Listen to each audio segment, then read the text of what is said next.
Hey, how's everyone doing on this Thursday afternoon? We know Thursdays can be a little bit crazy, especially for college folks. So be careful out there, but have fun at the same time. This is a reaction video to the Sixers game and a look ahead to the Flyers game. Wow. The Sixers last night. That's another win that's not necessarily typical of the Sixers style. They've been one of the better three-point shooting teams all season. But big Joel Embiid, just took the team and put it on his back yesterday. And Ben Simmons also was good again as supporting cast. In the Golden State, we're going to need to get the three going a little bit again. But JoJo shot a couple threes. TJ made one. Rocco was a little bit off and made a big one in the end, when he always does. He got a very well-deserved contract also, to throw that out there. That's a good money mark for him. I was surprised it wasn't even a little bit more. Yeah, it's a great year length and money mark for him because he's somebody I wanted us to lock up because he's going to be a guy that's a good leader. Already is a good shooter, a good defender, just a good guy to have around young guys. And obviously the Sixers are going to keep drafting a few guys to add to this core or trade those picks for someone that's already good. But we're obviously going to add young guys to this core still. So it's good to have a great leader like him and good leaders like JoJo and Ben Simmons are becoming. But anyway, as a reaction to the game, Joel Embiid had 46 points, 15 rebounds, 7 assists, and 7 blocks. That is the first time in NBA history, not just in our era, in NBA history, that anybody has had those numbers combined in one game. So that is absolutely ridiculous. And as long as this guy can stay healthy and play enough games week in and week out, I'm with a lot of the scouts and a lot of the people that I read, he's going to be one of the best big men because he, not just of our generation, but he could potentially be one of the best big men of the NBA because of how dominant he is when he's on the floor. And plus, the dude said he's only about 60-something% right now. If you put up those numbers when you're not even fully healthy, imagine what the dude will do when he's fully healthy. And if he can stay fully healthy for a good amount of years in this season, or in his career, and not have to deal with many injuries. Now, looking at notes, the supporting cast, Ben Simmons had another good game of 9 rebounds, 10 assists, and 16 points. Rocco did okay. He was 5-9 shooting. He had 6 rebounds and assists and 12 points, but he looked pretty good on defense yesterday. As I said, if Rocco has a bad game, you can kind of excuse it usually because there's step up on the other end. And then on our bench, we didn't get that much bench production. Luau Cabarro had the most. He had 9 points. Justin Anderson didn't really play that much because he wasn't feeling the best yesterday from the injury he had. But he's a good defender. He'll be back. But bench production, we really didn't get much. We got a couple good defensive plays from Richaun Holmes. But realistically, Joel Embiid took us over the hump there and just won us that game with the help of Ben Simmons, who facilitates the offense very well. And he really has done well. Dario Saric struggled again yesterday. JJ Redick continued to struggle for the past few games, but I think he'll get going. I don't think it's time to freak out at all about him because he's been like that most of his career. He's a shooter. A lot of straight-up shooters have good runs and then have bad runs and then figure it out and get back into it. It's all about adjustment, and I think he'll be fine.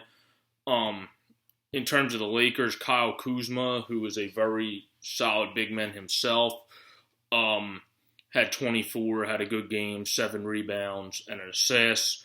Brandon Ingram, who is a player I've always liked, and people call him bust on him last year. I said, just like Lonzo, who sucked yesterday, I admit that. If he grows into an NBA body, he'll probably become a good player. I don't think he'll be as good as a second overall pick, but he'll still become a good NBA player and start to learn how to facilitate the offense when he's not shooting well and not pass it up way too early. But Ingram had a great game of 26 points, 11 ribbies. And then everybody else did okay. Caldwell Pope played good defense. But yeah, the Sixers, that was a great game to watch on TV. Joel Embiid was a beast. Saturday, we play Golden State again, so we'll have to see how that goes. But now, moving on to a little bit more somber thing, the Flyers. Between the Flyers and Winnipeg, Jake Voracek has 21 points to lead our team. Blake Wheeler has 23 to lead the Jets. Not too much of a spread there. Both guys that lead in goals have 10 in Mark Scheifele and Sean Couturier. Voracek has 17 assists and Blake Wheeler has 18. Our biggest issue are injuries. Andrew McDonald's out, who did start skating with the team the other day, so that's a good sign. He's our veteran guy on defense that it honestly, we've seen now, means a lot more to have him in the lineup than some of us thought it did. Robert Hagg's playing great. Ghost continues to play great. Gudas has always been a force on D, defensive-wise. Not much there to get from offense from him, but a good pounder on defense. Nolan Patrick is a after skate time decision, I heard. I haven't saw yet if he's going to play or not, but even though he's had gripes of being a young player, which we expect, and making bad turnovers at times and not making all the right decisions because he's inexperienced, he's a playmaker. And I think some of how we're playing right now has shown how important a guy like him is to the second or third line just to facilitate the offense. Even if he doesn't put the puck in the net, he's a good passer and a good facilitator. So having him back would be a good thing for the Flyers, especially against a Jets team, because he's also a pretty decent defender that has pretty good lines spread out. Their first line is great too. So it's going to be a good battle with the first lines tonight if we keep our first line together. In my opinion, I would put Patrick on a line with Simmer to try to get Simmer going again since he's been struggling if he's healthy. But that remains to be seen. But the Flyers just need to – we've been shut out 5 games in 18 games this season. That's not good. We need to step up and score like Brian Elliott said every game, when it rains, it pours, and right now it's pouring on us. That's a really good quote because it really is. He's playing really well lately. Whether he'll start or Neuwirth will tonight because Neuwirth's been out for a while. Elliott has been playing great the past 3 games. And earlier we were blaming goaltending for losing some games because our offense was doing good enough. Now it's reversed. But that guy's a good leader in the locker room, if nothing less. But he's been playing very well lately. He's a good platoon goalie to have. So Neuwirth obviously needs to get in some game. But we'll see if that happens tonight or not because Elliott's been killing it. So I don't know if you're going to want to take him out at this point because he's been playing pretty well. But we also have never been shut out in 3 straight games in our 50-year franchise history. So hopefully tonight we do not make that a first. And even if we lose, which obviously I hope we don't also, we can at least score a freaking goal. We haven't scored in more than 156 minutes. So it's time. We're due, like many people say. And I think we're definitely going to get a goal tonight. If I had to make a prediction on someone that would score, I'm going to go with G. G's having a pretty good year. You saw how hard some of this is hitting him, but he was a good leader the other day. The Flyers, when they came into practice, organized a shootout to kind of like lighten the mood and lighten the vibe and get them back into hockey as a fun thing and get them going again. And that was a good step up as a leader. So, you saw G is getting hit a little bit hard with this, but he did admit in the practice and after practice and to the media yesterday and the day before, it's not like last year where we started doing bad and we had absolutely no chances to score. We are getting chances. We just need to put them in the back of the net. So that's why they did the shootout a little bit too, because we got a couple breakaways in the past few games and weren't able to deposit them in the net. So I think that's a good move by the leadership of the team. And Andrew McDonald also has solidified himself as a leader of the team now because even though he hasn't been in, he's been watching all the games and said he tries to help guys through it. And hopefully he can come back soon to help solidify our defense. and he's a good guy at moving the puck also. Doesn't provide everything in the offensive zone, but he can at least pass it up to the guys that can, like Provy and Ghost.